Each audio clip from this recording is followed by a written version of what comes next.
The gaming world is sort of crazy these days. On one hand, we have developers saying, you can't criticize us because we work hard. That sounds eerily familiar. But we also have game executives at multi-million-dollar studios calling players non-decent humans because their company isn't doing well. Don't even get me started on this job title, okay? What the hell's going on? If you're gonna gaslight me, babes, don't be so obvious about it. But that's when I realized there's another video game company out there that's actually been manipulating players for years. Ladies and gentlemen, Electronic Arts. Today, I'll be talking about several instances where EA has blamed, lied to, and manipulated players, oftentimes without them even realizing it. Before we dive into the EA gaslighting extravaganza, a word from our sponsor. Are you tired of spending your hard-earned money on games only to find that they're boring AF and chock full of bugs? Oh, you don't know what that's like because you don't play The Sims 4. Got it. But regardless, it doesn't mean you shouldn't get amazing deals on the games you buy. On Instant Gaming, you can browse the latest releases for PC and consoles with discounts up to 90% off. Head over to Instant Gaming using my link in the description and I'll receive a small commission on any purchases you make. Thank you to Instant Gaming for sponsoring this video. Now grab your pitchforks, cause tonight, we march. Let's all take a trip down memory lane. I'm Rachel Franklin, and I'm excited to introduce you to the next generation of The Sims. Back in September 2014, Electronic Arts released the much-anticipated fourth installment of the Sims franchise, The Sims 4. And I think it's fair to say, people hated it. The game was missing a ton of features from previous iterations, and it felt extremely bland and empty. I was there at launch, I played it, and it was dark times. No, I mean literally. The map was actually black and white, for fuck's sake. And players were quick to express their disappointment, with many saying they were done with The Sims 4 and that EA should just move on to The Sims 5. That's when, just a few days after launch, a senior producer for The Sims 4 addressed the criticism by saying this: if Sims 4 isn't successful, there won't be a Sims 5. Wait. In hindsight, this is so funny because The Sims 4 has been successful, allegedly, and there are still no plans for a Sims 5. So, joke's on you, bud. Anyway, a lot of people took his comment sort of like it was a threat. He basically said, buy this mediocre game or The Sims is over. I mean, sure, what he said made sense. That's business 101. If the product doesn't sell, we stop making it. But this was probably the worst way to respond because you can't just brush off player criticism with manipulation. You could start by, I don't know, acknowledging the very real problems with the game, or even before that, just making sure the game you're releasing is good. But this wouldn't be the last time a Sims developer took this approach with players. Before I tell this next story, I have to give a disclaimer or the entire EA Creator Network on Twitter is gonna call me a miserable hater. Just kidding, they already did that.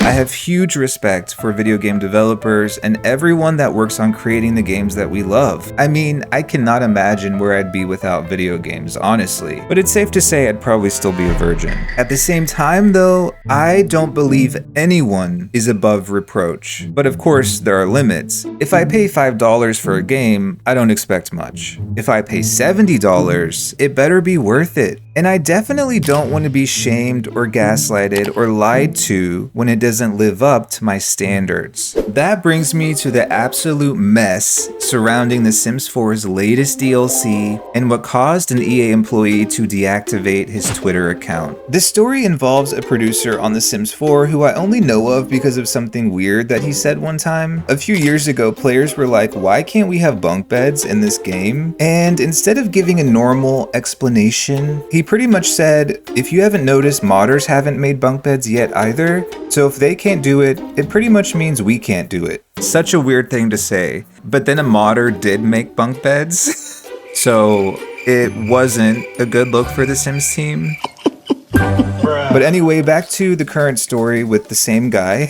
But basically, someone asked whether they could use the Seasons DLC in the new world that comes with this current DLC. And this producer for The Sims 4 essentially said we didn't code all of the seasons into this new world. This caused An uproar. Sims 4 Twitter is always super dramatic about everything. There's people on there having meltdowns over hair. You know, it's just...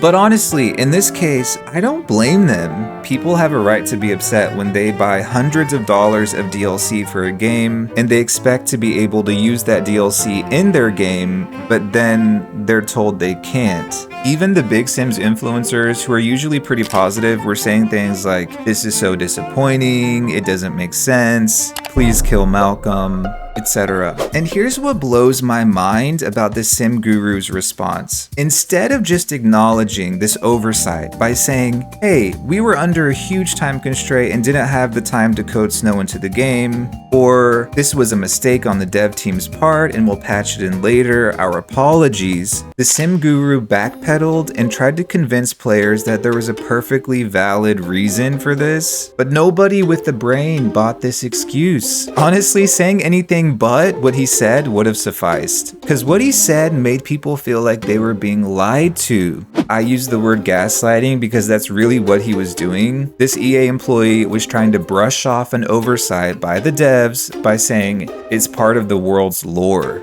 That's so stupid. Look at these screenshots of the world. It's quite verdant. This is not giving Eternal Autumn at all. So the truth is, bro shot himself in the foot. And how did he respond to all this backlash? Instead of owning up to it and apologizing, he deactivated his account. And here is where things get really interesting.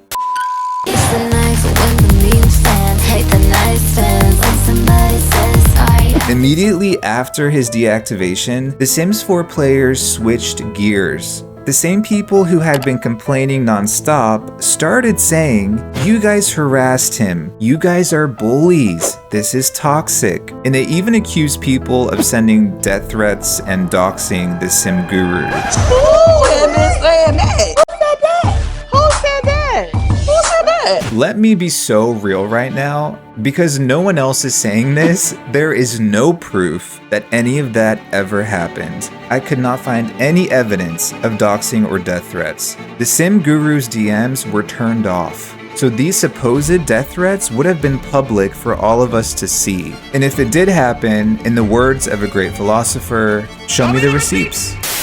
But I want to take a step back and compare this whole situation to something similar that happened with Star Wars Battlefront, which is also published by EA, by the way. When that game came out, players were angry that they had to pay microtransactions in order to unlock certain characters. That's on top of paying $70 or $80 to buy the game in the first place. Players were outraged, and a community manager for EA responded to this criticism on Reddit by saying, "We did it because we want players to feel proud of unlocking new characters." And luckily, Battlefront players saw through the BS and responded to the tune of 667,000 downvotes. That's so badass, actually. Contrast this to what just happened with The Sims 4, where an EA employee gave a similar lame-ass excuse for a real misstep with the DLC, and the differences in player reactions are staggering. Because instead of demanding better like the Battlefront players did, Sims 4 players just guilt-tripped themselves.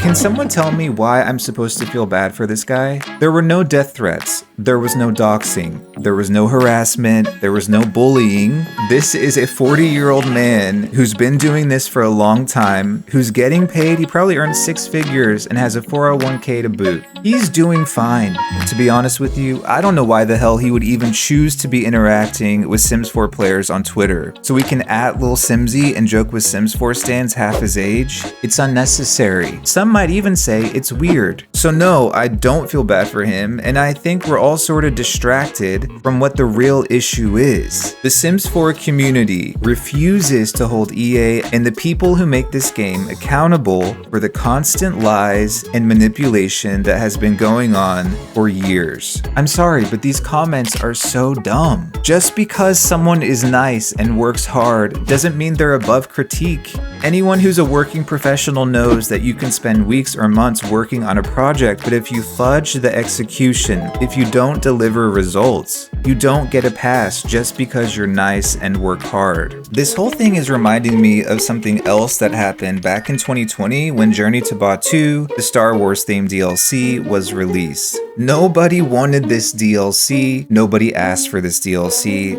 Oh wait, I know who did. EA, because at the time they had an exclusive licensing agreement with Disney to produce Star Wars games. This was a 10-year deal signed in 2013 that actually just ended last year. EA can still make Star Wars games now, they just don't have the exclusive rights anymore. Hello Ubisoft and Star Wars Outlaws. But anyway, it explains why they were so dead set on this ridiculous crossover.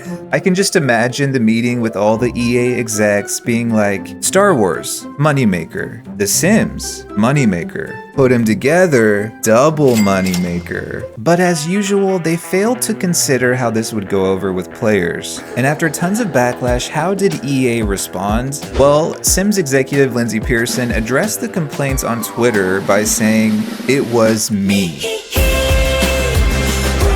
I'm sorry, what in the hell? Let me know what you think down below, but I don't believe for a second that she had anything to do with this decision. This lady is not the de facto leader of the Sims franchise. She doesn't have that much power, but what I do believe is that she took an L for the team. Someone had to take the blame for this decision, a decision that was probably made up high in the C-suite, and the Sims team picked straws, and Lindsay Pearson here drew the shortest one, which apparently she's really good at, because if you remember, she's the same person I talked about a couple videos back who issued an apology on behalf of EA when a simmer in the creator network was harassing minors. Enter Lindsay Pearson. Oh my god. Is Lindsay Pearson the fall guy for EA? She better be getting paid good, is all I can say. Regardless of whose fault it was, it's merely another example of EA refusing to own up to their mistakes and miscalculations. So yeah, if it wasn't already obvious, game companies don't care about you. And when the professionals working for these companies lie to your face, make up silly and honestly offensive excuses to try to cover up their mistakes, or just act like they can manipulate you so easily, it's okay to hold them accountable. I said before that the Sims community is in desperate need of some checks and balances. Amid all the toxic positivity and manipulation, we need someone who's keeping it real. So be sure to watch this video about the absolute fakery among Sims YouTubers, or this one about the Sims 4's 82 DLC, because whether it's EA, a developer, or a Sims influencer, best believe I'm checking their ass. Although it's not the last time.